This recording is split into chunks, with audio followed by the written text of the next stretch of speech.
आज मैं आपको एक ऐसी कहानी सुनाने जा रही हूँ जिसमें एक लड़के की ज़िंदगी अचानक उस आत्मा के कब्जे में चली जाती है जो उसके पीछे कुछ इस तरह पड़ी है जैसे कोई अधूरा रिश्ता बदला मांग रहा हो।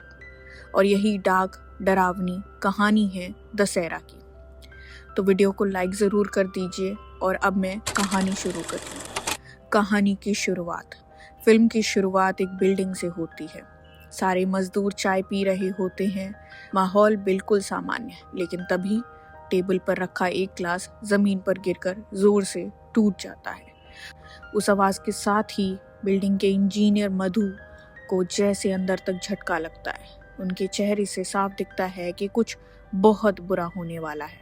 उसी समय उनका फोन बजता है। वो घबराई हुई आवाज में बात करते हैं और तुरंत किसी के घर की ओर दौड़ पड़ते हैं। वहां जाकर पता चलता है घर की बेटी की लाश कुएं से निकाली जा रही है और उसका हाथ अटका हुआ है, नीचे नहीं हो रहा। पूरा माहौल भारी है। सीन कट होता है और हम देखते हैं रोहन को, एक बड़े आर्किटेक्ट का बेटा, खुद भी आर्किटेक्ट। उसकी फैमिली यूएस में रहती है।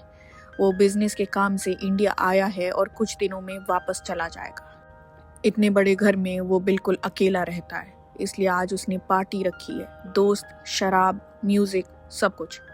पार्टी के बीच रोहन को खबर मिलती है कनी मर गई 2 दिन पहले, आत्महत्या। रोहन का चेहरा जैसे तुरंत बदल जाता है। कुछ साल पहले कनी और वो रिश्ते में थे, लेकिन बाद में रोहन ने उसे इग्नोर करना शुरू कर दिया था। ना कॉल उठाता था, ना मैसेज का जवाब देता था। खबर सुनते ही रोहन को डर लगता है, क्या कनी ने मेरी वजह से।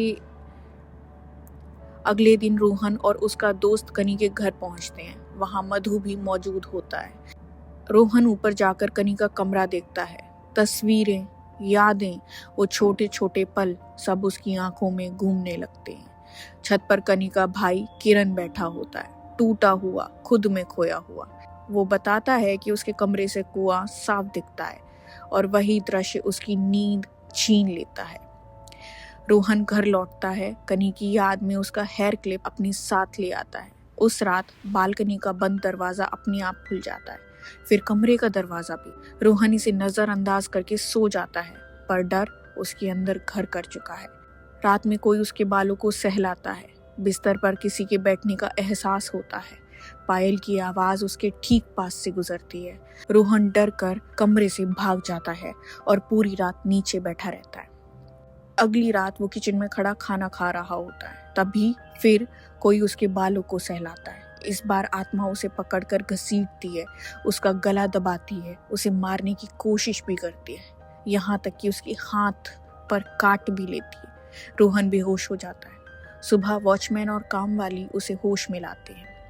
रोहन को शक ये था कि कहीं ये कनी की आत्मा तो नहीं है, क्योंकि पहले कनी उसके बाल सहलाया करती थी। रोहन को लगने लगा, क्या ये सब कनी कर रही है। वो अपने बाल कटवा देता है और मधु को सारी बात बताता है। मधु मानते हैं कुछ लोग जन्म से ऐसी ताकतें महसूस करते हैं। ये वरदान उन्हें अपने पिता से मिला है। वो इशारा करते हैं कि 16 दिन की दशम के बाद ही सच्चाई सामने आएगी। रोहन डर के माहौल में 2 दिन 3 रातें जागकर काटता है। 16वां दिन आता है। कनी की पूजा समाप्त होती है।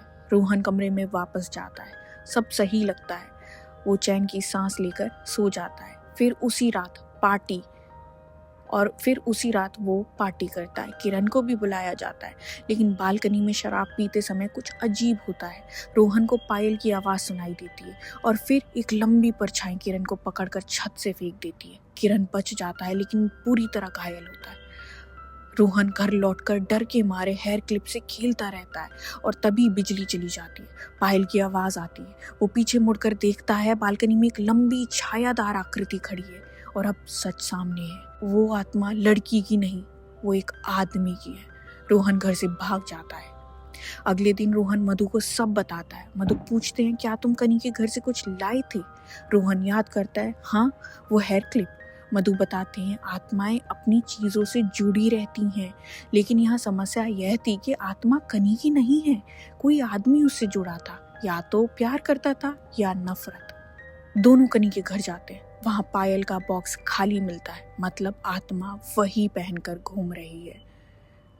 कनी के भरतनाट्यम क्लास की दोस्त बताती है, एक लड़का चुपचाप कनी का पीछा किया करता था। पतला, लंबा, घुंघराले बालों वाला, वही आकृति जो रोहन ने देखी थी।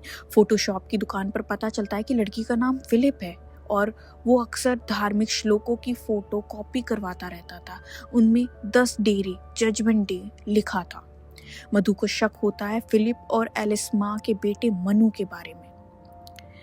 रोहन एलिसमा के घर जाता है और वहां एक बंद कमरा देखता है। चुपचाप अंदर जाता है उसके, और भीतर देखते ही उसके पैरों तले जमीन खिसक जाती है।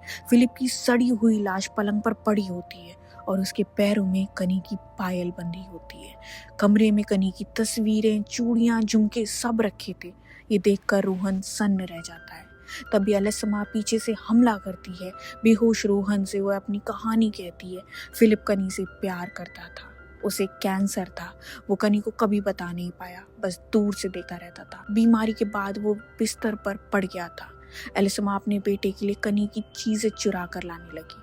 फिर एक दिन फिलिप मर गया और एलिसमा ने उसकी आत्मा रोकने के लिए रिचुअल की और उसे कनी की पायल पहना दी। फिर कनी ने आत्महत्या कर ली, शायद डर के कारण, शायद आत्मा उसके पीछे लग गई थी। मधु समय पर पहुंचते हैं। एलिसमा रोहन को दफनाने के लिए गड्ढा खोद रही होती है। अंदर कमरे में दरवाजा बंद होते ही फिलिप की लाश उठती है। मधु उसकी पायल निकालने की कोशिश करते पर निकाल नहीं पाते। बाहर रोहन एलिसमा से लड़ रहा होता है।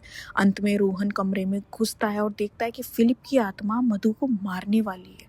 रोहन दराती उठाकर एक ही वार में फिलिप के दोनों पैर काट देता है और पायल समेत पैरों को आग में डाल देता है।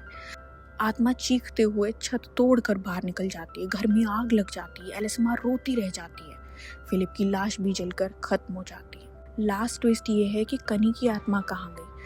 रोहन वापस यूएस जाने की तैयारी कर रहा होता है। तभी हेयर क्लिप, जिसे वो कनी के घर वापस रखाया था, फिर से उसके कमरे में रखी मिलती है। कमरे में कोई भारी आवाज में उसका नाम लेता है। बिस्तर धंसा हुआ है, जैसे उस पर कोई बैठा हुआ हो।